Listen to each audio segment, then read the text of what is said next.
Welcome to the Love and Victory Show with Val, the place to laugh, sip on a little wine, and have open and honest conversation. Here you will find the tools to resolve real life issues. Unwind, pour up a glass, and get ready to exhale.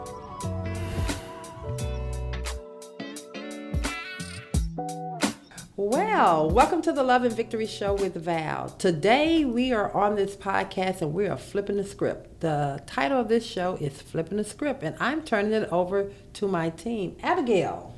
Yes. You're running front seat today. Yes, ma'am. We're here to ask you some questions today. Okay, but do I get to ask you guys any questions? Yeah. Okay, so I thought we were going to have like a conversation girl talk. We're going to have some girl talk, the Vals, gals. We're going to be chatting it up, gossiping. So we have to just really be honest here. Yeah. So you guys are transparency. So you guys are going to, I have no idea what they're getting ready to hit me with, but I think I can handle it. And today we have somebody I don't think y'all have seen before. This is Sofia. She is our social media intern. Sofia is amazing. She's all that stuff that you guys see out there. That is all her. She has taken us to another level, and we could not do the show without her. Of course. How do you feel? Thank you, guys. I'm so happy to be here, and I'm excited to start talking with you. Oh, God. Are you excited about this girl talk and flipping the course. script? Okay, y'all think y'all going to take over, and I'm not going to come for y'all. Come back. Okay. Well, I'm ready. Take on. All right. Sophia, I think you were wanting to ask her a little bit about Brother Carter. Do you want to start off with that one? Yeah, how did you and Brother Carter meet? Wow, that is something. Well, we grew up in the same town. Actually, I met Brother Carter in 1976, I do believe. I was in middle school. Actually, I didn't meet him. Full transparency, I was walking down the hallway in middle school with my best friend at the time, and he was coming up the hallway. And I looked over and I saw him, and I asked my best friend, I said, "Girl, he's cute. Who is that?" And she said, "I don't know." I said, "He's going to be my husband one day." And her response to me was, and baby, you know I'm not lying. It's the truth. You've been hearing the same song. "He's but ugly." And because he had acne really bad, but now, hey, joke's on them because my man is fine. He's a good-looking man. But you know, I brought all of that up to say that you can't judge a book by its cover. Hey, it wasn't like I was this beautiful swan at that time either, but that was her response to who he was. And so that's 6th grade. Yeah. Wow. And I think, too, also, and we've talked about this in the office, too, I think the way women view men is a lot different than the way men view women. Like, women don't necessarily look for, like, attractiveness or, like, oh, he has to have abs or perfect skin or perfect hair. Like, I'm mostly attracted to, like, the personality. If you can make me laugh. Yes. I like confidence and stuff, too. I think what attracted, and I was never into, at that point, I was a child, baby. So it definitely wasn't about dating. It was just, for me, who is this guy coming down the hallway? And then I turned and like, he's going to be my husband. Wasn't even thinking about, I didn't have a boyfriend. Wasn't even thinking about having a boyfriend. And God put this guy in front of me, and 40-something years later, we're still standing. So how did that, like, begin? So you saw him at school? I saw him in school. And did you ask him out, or did you wait for him to play hard to get? I was in the middle school, so I get over to, I'd seen him probably the summer before, which was my 8th grade year, before I went into high school. And I stayed in this apartment complex, which he had family that lived in the same apartment complex. And so I saw him again then. And then we didn't talk anymore until actually when I made it to high school, my freshman year. And I'm standing in the cafeteria line, waiting to go eat. And I had these cute peach pants on. I thought I was looking like fly, really cute. And so me and my girlfriend, the same girlfriend, was standing in the line. And he comes up to me and he says, and you guys know Brother Carter. He is actually, just his personality. He says, this candid conversation. He said, "I know what color panties you have on." And I thought it was so rude. Oh my God. But that is just like him. It literally is like him. So I was like, I was getting ready to say, "Get out of my face. You're so gross." But what he was telling me, the pants that I had on, they were peach pants. And you can see through them, I had flower underwear on. And so he was actually looking out for me to let me know that. And I've been walking around. Remember now, it's lunchtime. So all day long, no one said anything I didn't know. You can see the flowers through my pants. Oh my And gosh. so again, from there that's when we connected again. And so we had our highs and our lows, and we're still standing. That's a meet cute. Yeah. Yeah. That's a meet cute. Yeah. What does that mean? When you have that moment where you meet and it's just like, it's the cutest moment ever. You know, Aw. when I think, yeah, it's true. And when I think about it, and even after he did that, because initially it was, how dare you, you know? But what he did and the way he did, he said, no, just look at, you know, and that was just so true to the character of who he is. He's just always that person. Now, he does have some sides to him, but he's a true person that really looks out for the other person. And y'all got married pretty young, right? Like, were Yeah, you like we were 20? babies. I was a baby. Well, actually, to be honest with you, we did not get married early. We lived together. Mm-hmm. One of the things that I don't advocate, but I definitely don't judge anybody for, because we still had, like I said, there was a journey that we went through. Still going through the dating, still going through him cheating and breakups and back in and out. Baby, you know, things happen. But the one thing that we both knew, and especially he said, that divorce was not an option. So when he did it, he was going to do it for keeps and for life. And I'm so glad we didn't do it until we both were ready.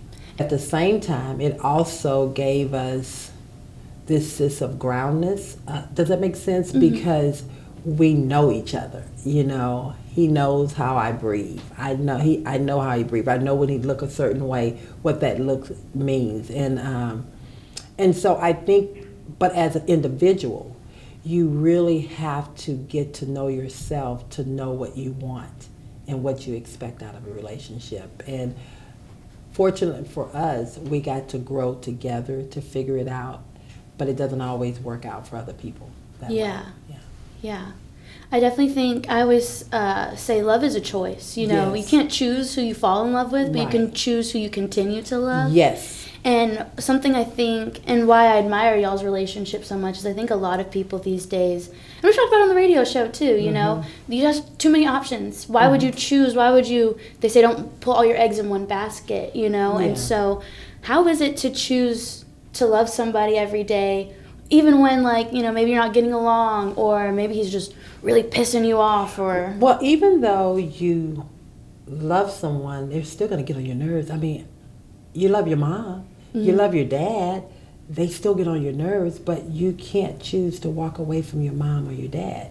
So when you choose to be in a relationship, you have to choose to take the good with the bad. And if you're committed to that relationship, then you need to be committed to working through the problem. And if you're just in it for the moment and expecting it to be just hunky-dory, it's not going to last, because there's going to be a lot of give and take in any relationship if you want it to be successful. Whenever y'all were, like, raising your kids and stuff like that, did you have any disagreements on Oh, that? God, yes. And, like, what you wanted to do, how you wanted to approach discipline? Oh, my God. Well, first of all, as any mother, those are my babies. Don't touch my babies. You know, at the same time, I'll never forget, well, let me back up. Every individual comes from their own experience in life growing up. And so I came from a household that was have a big family. And so I came from a household that was very loud, big. It was always noise and family and laughter. And my husband came from a household, he still had a nice sized family, but him and his brother and his mother were the only ones in the house.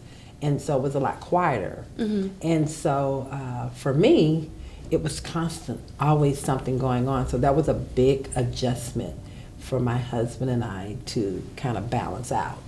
And then when it came to raising kids, I really believe that, oh God, how can I say this? Just say it. I really believe that there's two ways of discipline. Sometimes there is a time when you have to discipline a child with love. Well, all the time with love, with taking something away from them. And then there are other times that you have to discipline a child with, put a little butt on it. And my husband also believes in that. However, it was difficult for me to see him chastise my kids, because, especially the boys, because I felt like, don't touch my boys, because he wouldn't discipline the girls, because he just felt like a man should never discipline a girl. So that was always a issue for me, until one day my husband said to me, Lawrence said to me, you can't teach them to be a man. That's my job. You can only teach them to be loving, kind, and gentle, but it's my job to teach them to be a man. So let me teach them, or somebody else is going to teach them in the streets. And so that kind of resonated with me, and that kind of actually helped me to start stepping back and be quiet a little bit when I need to.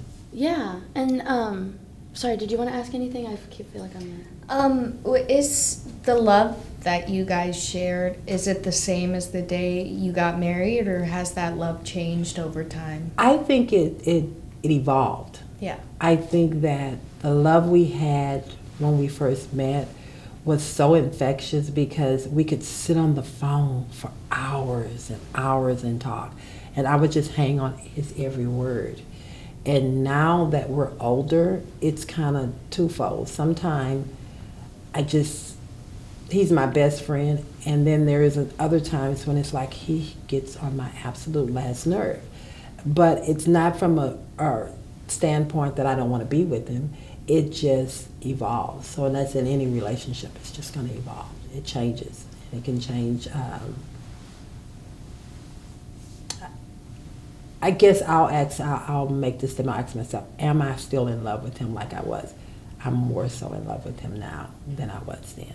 So yeah, because you've also gotten a chance to know more about him too. And know myself. Yeah. And know what I want. He definitely gives me security. And that's very important to me. I need to feel secure in my relationship. And that he gives me. Yeah. So. And something I've definitely noticed, and I don't have any statistics or anything in front of me, but we all can kind of know that relationships nowadays don't last the way they used to. They do not. And, I'm a big believer in feminism and all that. And, if a woman wants to work and she doesn't want to get married, she shouldn't have to. But do you think taking away gender roles has kind of, do you think roles are important in a relationship? I think communication is important in relationships. I think being supportive to an individual and how they evolve over time is what's going to keep that relationship going. So today, I'm this entrepreneur person, and so I have a supportive husband in my dream and in my journey. That's important. If I had a mate that was envious, that was not supportive, I think that would cause a problem in our relationship, and probably cause a break. So I think it's just being supportive. Yeah.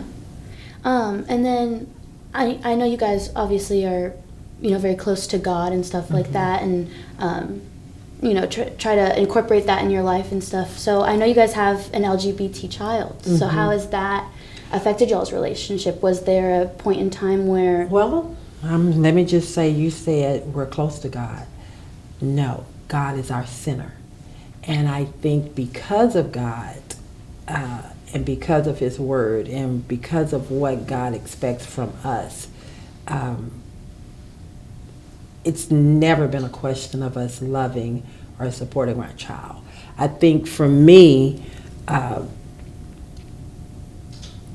I can speak for me personally, once I always kind of knew something, but once my son came to me, we're so close, and we talked. It was never an option, and I let him know, you can always come to me. I'm not going to turn my back on you.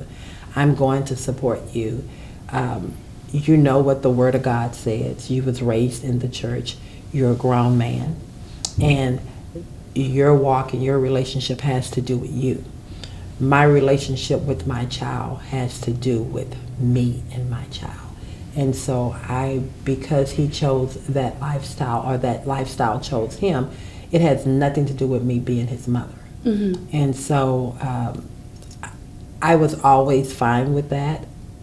Was it difficult to accept? Because of course every parent has a idea of how they expect their child to live out their life. Yes, it was disappointing, mm-hmm. but it wasn't so disappointing that I was going to be like, oh my God, I'm embarrassed of this child.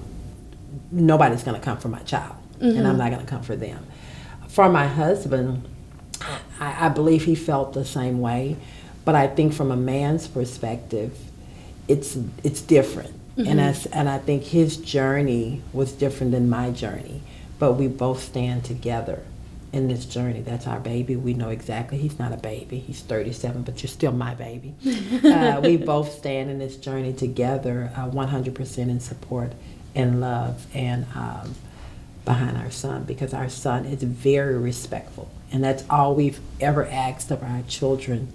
We want you to be respectful, productive citizens. Mm-hmm. And our son has never done anything that is disrespectful to his parents. Bringing in, and trash comes from, heterosexual relationships, mm-hmm. as well as it could from any other relationship. So my son would never bring anything around us that's disrespectful, and he's not going to be disrespectful. So for us, it makes it easy for us to be accepting, yeah. and okay with it. Do you have anything else, Sophia, you want to ask? Where did you grow up? Well, Galveston.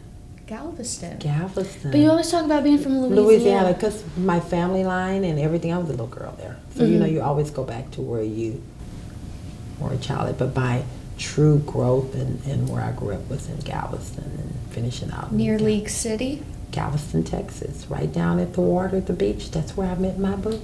Are you a beach girl? Do you like to swim? Do you like the water? Water is my absolute favorite place to be. Really? No. Do I get in Galveston water? No. All right, y'all. Don't hang me. I am an island girl to the day I die. But will I get in that water? Absolutely. No, I won't even dip my toes in that water. No. When I was a little girl, I wouldn't get in the water. I love to go and sit on the beach. I love walking down the beach. I will walk in the sand. But the best vacation for me is water. I love going to beaches. Oh, that's nice. Mm-hmm. That's the best. What else? And that's another thing, too. I want to know what you do in your free time. Because I look at you, and I feel like Sophia can probably say the same. We see you as, like, this boss lady, working. I'm like, but I know you have fun. Because you got the personality for it. So you got to have some fun sometimes. Well, actually, what I love to do on my free time, and this is anybody that knows me, my free time I love being around my family. My kids, they are so much of me and my husband that it's like hanging out with myself, mm-hmm. and my husband. So my kids are grown and my grandkids. But I also enjoy going to brunches and happy hour. And I think probably what I love the most is dressing up and being that girl and stepping out with my man. You are such a fashionista. I love clothes. I love to dress. I think every woman should adorn herself, fix herself up, show up and be present whenever she steps out of the house. And even when she's just sitting around the house, I mean, always put your best foot forward, because how you look on the outside really, in my opinion, really expresses how you feel on the inside about yourself. I really agree to that too, because we were talking the other day, sometimes we go through periods of time where we're not feeling ourselves, you know what I mean? And like when I look back at photos of myself, I can see when I wasn't feeling so good about myself, because I'm super into beauty and fashion, and I love picking out my outfits. Like I love spending an hour picking out an outfit, and I love spending hours doing my makeup. But you can tell in those periods of time when and that didn't necessarily look like a slob or anything, but you can tell I didn't put in that extra effort. Well, it's funny you say that, because when I look at pictures and go back to some of my older pictures when I wasn't in a good space, other people thought I was really happy. But when I look at pictures, that's why pictures can tell if it can talk. Only if a picture can talk. I could really see exactly where I was in certain pictures. Oh, I may have been dressed up on the outside. You weren't happy. Or maybe this outfit I had on, girl, you knew you shouldn't have put that outfit on. That didn't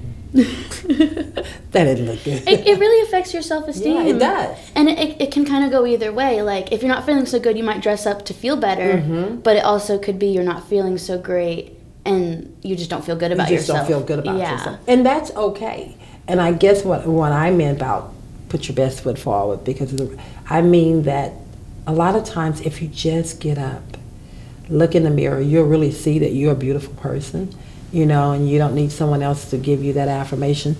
But find an outfit in there, and it's not spending a lot of money. It's not, you got something in that closet that you can pull together. Sometimes, you know, when we're little girls, we used to play dress up. You know, as women and young ladies, we stopped doing that. But sometimes it's good to just play dress up. Yeah. And I love to go in my closet and play dress up. Yeah. Yeah, so that's... It's super fun. It's girly. And, like, even me and my friends, like, about a year ago, we're in our 20s, we did a little fashion show with each other. We went thrifting. We bought a bunch of clothes and did a fashion show with each other. Sophia, I know you're really into, like, thrifting and shopping and stuff, Well, too. you know, I am. Yeah? You like to thrift? A lot of people think that I love clothes. I love fashion. I love shopping.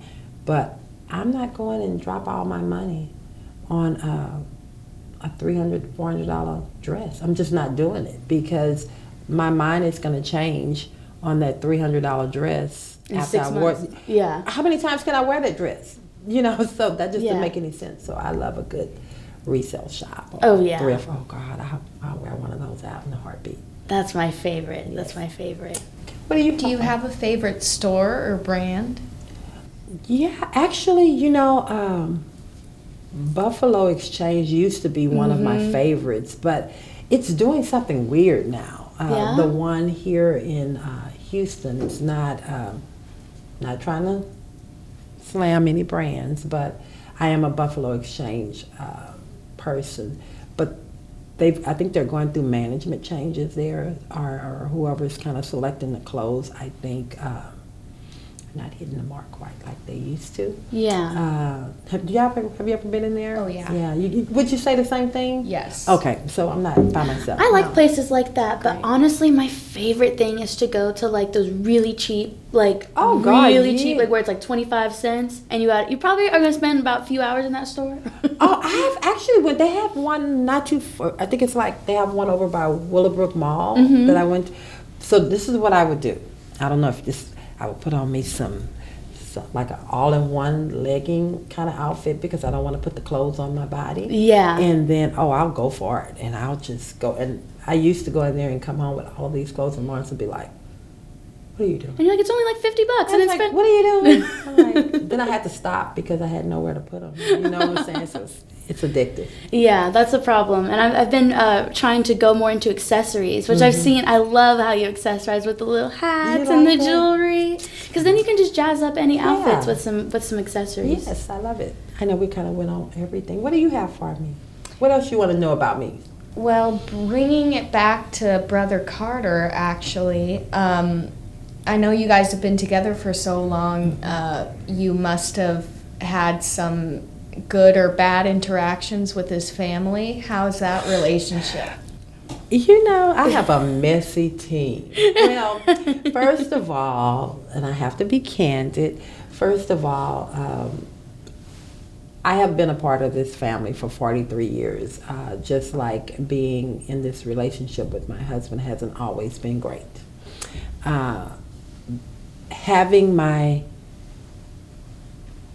extended family hasn't always been great. And when I say that, not everyone in there has been a problem. I think a lot of it has to do with, some of them, and how I've dealt with. What's the question you asked me, Messy? How's that relationship with your husband's family? Well, actually, it's evolved because I've evolved. before I actually, because I didn't know how to deal with it and I just really wanted to make sure that my husband and I stayed cool together, I accepted a lot of stuff.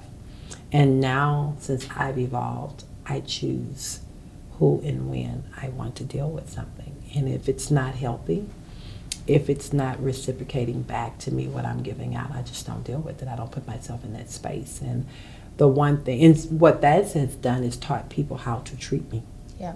You know, so if I can give anybody advice, shows them you value yourself. there you go. It's so important. And so actually it makes for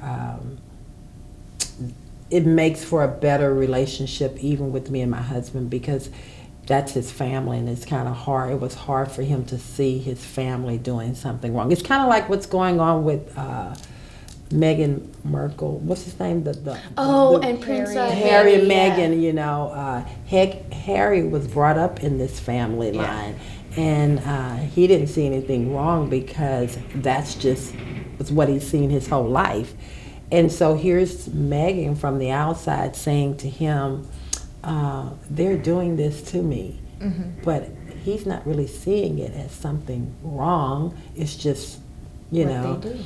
And it wasn't until the light came on for him, it's the same thing for my husband, it wasn't until the light came on for him that he was able to really start to see what was happening. And I think the first time he got a glimpse of it, I love his grandmother, thank God. Our relationship got to Grandma Abigail before she passed. It was really, she loved her some Val, but it wasn't always like that. And when our kids were young, I'll never forget, I think it was probably one Thanksgiving, and my mother-in-law and my husband's aunt's house was right next door, so it was a shared Christmas. And my oldest son, Jason, we went over to, I think she had the desserts over at her house, so we went over to get some pie. And my son said he wanted some of the lemon meringue pie.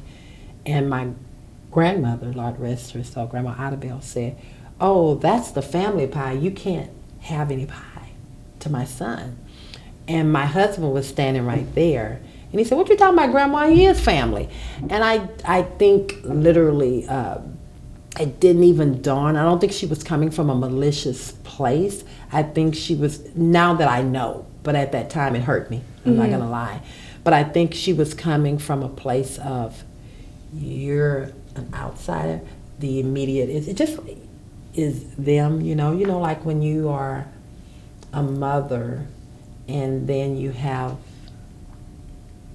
the in-laws, you know, someone else come into the relationship, you're the in-laws. So I don't think she was really coming from a mean place. Now I don't. But I think that was mean. So I think that came. Yeah, and like, does that make sense? Yeah, and we were talking earlier about like how you have to choose, you know, you choose to love somebody, and you know, once you reach a certain point in life, your family, what you known as your family your whole life, isn't your priority anymore. They're not your immediate family. Right. Like, you reach a certain point, whether you're married or you live with somebody, you have kids, or maybe you just have a dog or whatever, that's your family, that's your priority. And I think a lot of people, parents, struggle with that, to letting go of their children. And I think that the biggest dilemma also comes from the individual, because when you marry, you become one. And you can't straddle the fence. And I think the hardest thing, I think the biggest struggle for my husband and I was early on, is that he struggled with standing up to them, because his family is all he ever had, and he didn't want to lose that, but he had to. And it didn't take anything away from him loving me, but he didn't want to compromise that. And so it was easier to keep his head down. And I call it four corners versus dealing with it until he had to deal with it. And when he had to deal with it. Well, sometimes when you don't deal with problems, they smack you in the face. And they did. You're going to deal with it at some point. Yeah, and I think that's the one thing that I love so much about Brother Carter, is that he owned it. He dealt with it. But he just had to get to he just got there a little later. That's okay. Y'all are thriving now. You got a radio show together? Well, actually, the Thrive came years ago. You know, but I'm saying all that to say that it's so important that for me, I think I spent more time in the pain of it because I didn't know how to articulate how it was making me feel. So I either went in or I went out, and you have to learn to communicate. So Yeah. did I get that? I can't believe these messy people took me there. But you never know what you're going to get with them. But I always talk about having a candid conversation and being honest. And so when you guys ask to do it, I Yeah. have to be honest. It was really fun to flip the script today. Yeah. It's really fun to put you in the hot seat for once. Well, before we go, I have somebody that's over there running the camera. I'm going to ask him to yell out a question to us or come Ooh. around here. Christian, would you like to ask a question before we go? Okay, Christian just asked, what is your favorite memory on the show with Brother Carter? Oh my God, there's so many. I think probably, oh my God. I think when he said he was a unlicensed, did he say he was an unlicensed, what were we talking about? He calls himself an unlicensed therapist. He also calls himself unlicensed Caucasian, too.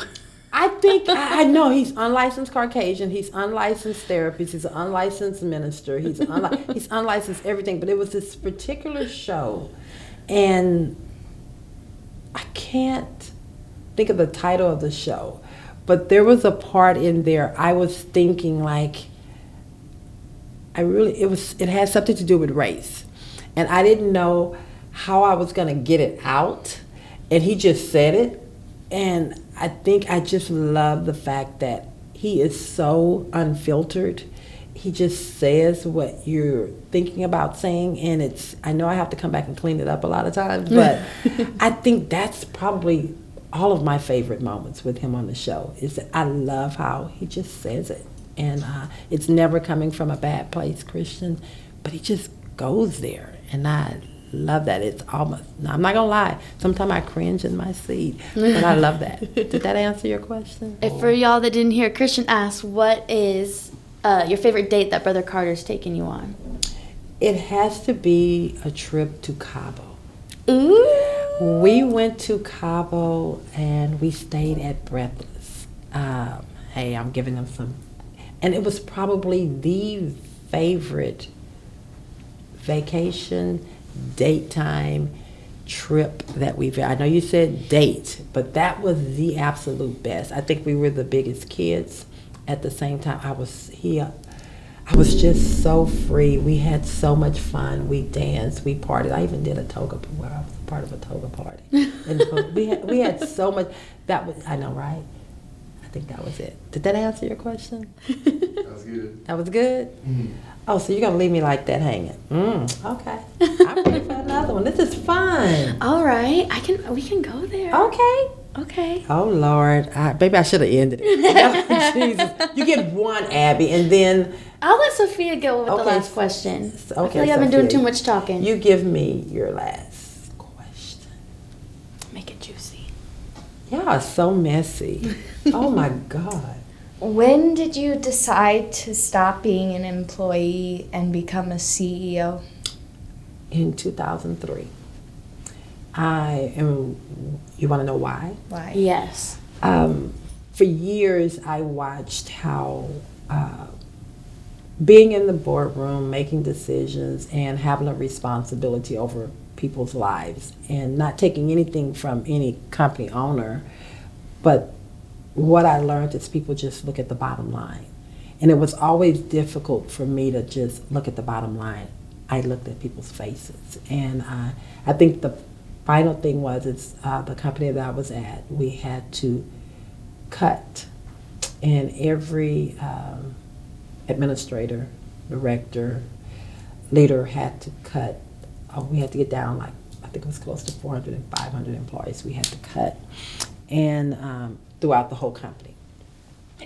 And everybody was just they were cutting to try and impress the CEO, just cutting. And I took a different approach. So I had quite a few openings because it really messed with me for a while, because I'm like, I look at these people every day. They have responsibility, they have lives, and it really messed with me. And I looked at my numbers, I looked at all of my open slots, and I looked at my people, and I chose to get rid of all of the open slots versus getting rid of my people. And when we got to the room to put our cuts on the table, everybody, they went around the room and everybody was so proud to give up how many employees they gave. And so they got to me, and it was time for me to present. And I presented my slots. And of course, the other people in the room that were on my same level, but where are your people?